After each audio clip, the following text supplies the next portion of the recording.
जय हिंद दोस्तों, वंदे मातरम। राहुल गांधी की संसद की सदस्यता जा चुकी है। ऑब्वियस सी बात है, इससे कांग्रेस का महकमा काफ़ी परेशान नहीं, बल्कि वो राहुल गांधी की सदस्यता को जाने को लेकर एक इसको नेशनल मुद्दा बनाकर पेश कर रहे हैं। मतलब ऐसा नहीं है कि इसके पहले किसी की भी सदस्यता नहीं गई है, कई सारे लोगों की गई है। आजम खान, उनके बेटे लालू प्रसाद यादव, सोनिया गांधी खुद की, कई लोगों की सदस्यता गई है। लेकिन इससे पहले किसी भी संसद की सदस्यता जाने को लेकर लोकतंत्र के ऊपर हमला तो कभी नहीं बताया गया, जैसा कि यहाँ पर बताया जा रहा है। राहुल गांधी इस समय जिस तरीके से पूरी चीज़ों को लेकर चल रहे हैं, वो भी काफ़ी ज़्यादा मतलब लोगों को अचरज में डाल रहा है कि यार ये मतलब एकदम से इशू बना दिया गया। ऑब्वियस सी बात है, इन लोगों के पास कोई इशू है नहीं, तो इसीलिए इशूज़ इसी तरीके से क्रिएट किए जा रहे हैं। अब ऐसे में राहुल गांधी ने जो प्रेस कॉन्फ्रेंस करी शनिवार को, उसमें उन्होंने वीर सावरकर का उल्लेख कर दिया, और वो भी गलत तरीके से। राहुल गांधी और कांग्रेस पार्टी लगातार वीर विनायक दामोदर सावरकर का अपमान करने में लगी ही रहती है। मैं माफ़ी नहीं मांगूंगा, मैं सावरकर नहीं। राहुल गांधी बार बार ये डायलॉग बोलते नजर आए, और कांग्रेस पार्टी इसका वीडियो भी कुछ इसी तरीके से बड़ा चढ़ाकर पेश कर रही है।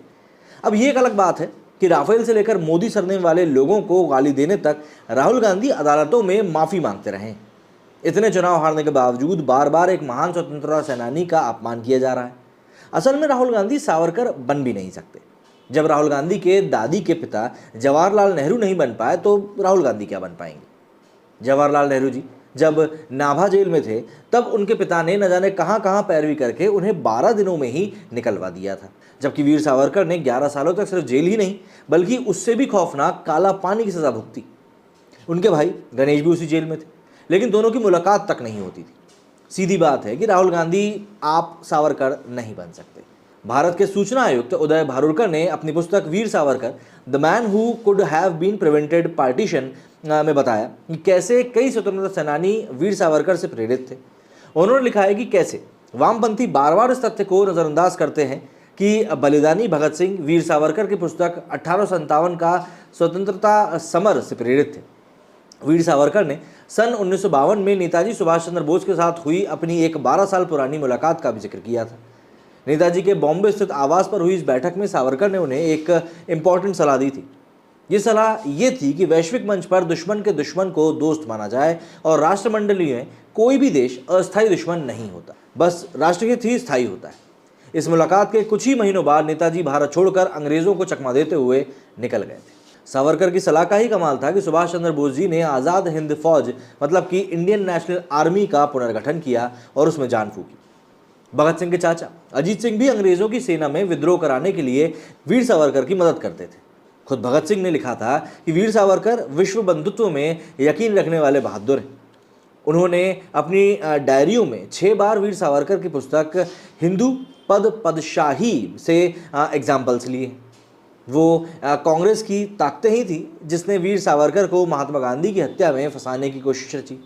जबकि वीर सावरकर का स्पष्ट मानना था कि अराजकतावादी गतिविधियों का सहारा लेना विदेशी शत्रु के खिलाफ तो ठीक है, लेकिन अपने ही देश के लोगों के खिलाफ ये रास्ता नहीं आजमाया जा सकता।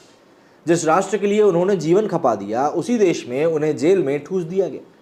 पहले अंग्रेजों से यातनाएं मिली, फिर नेहरू से प्रताड़ना मिली। वीर सावरकर इन चीज़ों से काफ़ी टूट गए थे। उदय माहरुकर ने एक बार काफ़ी बड़ी बात लिखी थी कि बाबा साहब भीमराव अम्बेडकर ने सावरकर के वकील और हिंदू महासभा के नेता भपोतकर से दिल्ली में गुप्त मुलाकात करके कहा था कि उन्हें लगता है कि सावरकर के खिलाफ केस कमज़ोर है और वो बरी हो जाएंगे। उन्होंने मजबूती से मुकदमा लड़ने को प्रेरित भी किया। अम्बेडकर 2 बार अदालत में भी सुनवाई के दौरान पहुंचे, एक बार अपनी पत्नी के साथ। अब बताइए कि राहुल गांधी कभी वीर सावरकर बन सकते हैं? ऐसा व्यक्ति जिससे सुभाष चंद्र बोस सलाह ले, ऐसा व्यक्ति जिनसे भगत सिंह प्रेरणा ले, ऐसा व्यक्ति जिनकी सुनवाई में खुद अम्बेडकर अपनी पत्नी के साथ पहुंचे, एक ऐसे व्यक्ति जिनके साथ महात्मा गांधी वैचारिक बहस करते हो, एक ऐसे व्यक्ति जिनसे जवाहरलाल नेहरू को प्रधानमंत्री रहते इतना डर लगता है कि उनकी पेंशन रोक देते हैं, उन्हें जेल में डाल दिया जाता है। मतलब ये काफ़ी सारे सवाल हैं जो कि यहाँ पर आपके इस समय मस्तिष्क में आने चाहिए।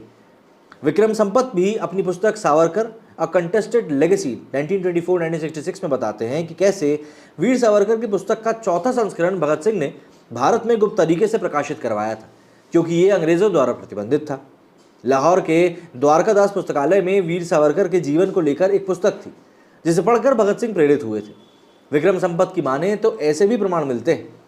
हिंदुस्तान सोशलिस्ट रिपब्लिकन मतलब कि HRA के क्रांतिकारियों को जब जब लाहौर प्रकरण में गिरफ्तार किया गया, तब लगभग सभी के पास से सावरकर की पुस्तक की प्रतियां मिली थी। चित्रगुप्त ने लाइफ ऑफ बैरिस्टर सावरकर नामक एक किताब लिखी थी, जिसे एचआरए के लोग पढ़ते थे। हमें यह भी विदित है कि किस तरह महात्मा गांधी और जवाहरलाल नेहरू जैसे नेताओं ने राजगुरु, भगत सिंह और सुखदेव को बचाने की चेष्टा ही नहीं करी। जब क्रूर अंग्रेजों ने इन तीनों वीरों को फांसी पर लटका दिया, तब सावरकर के रत्नागिरी स्थित आवास पर युवा बलिदानियों की याद में काला झंडा लगाया गया था। इससे पहले एक भगवा झंडा उनके घर की पहचान हुआ करता था। वीर सावरकर ने तीनों बलिदानियों के लिए एक कविता भी लिखी थी, जो महाराष्ट्र में काफ़ी लोकप्रिय हुई। 4 महीने बाद शुद्धानंद पत्रिका में उन्होंने एक लेख के जरिए इन बलिदानियों को याद किया। वीर सावरकर को अक्सर मुस्लिमों से घृणा करने वाला बताया जाता है और कांग्रेस पार्टी को लगता है कि उन्हें गाली देकर पार्टी को मुसलमानों के वोट मिल जाएंगे।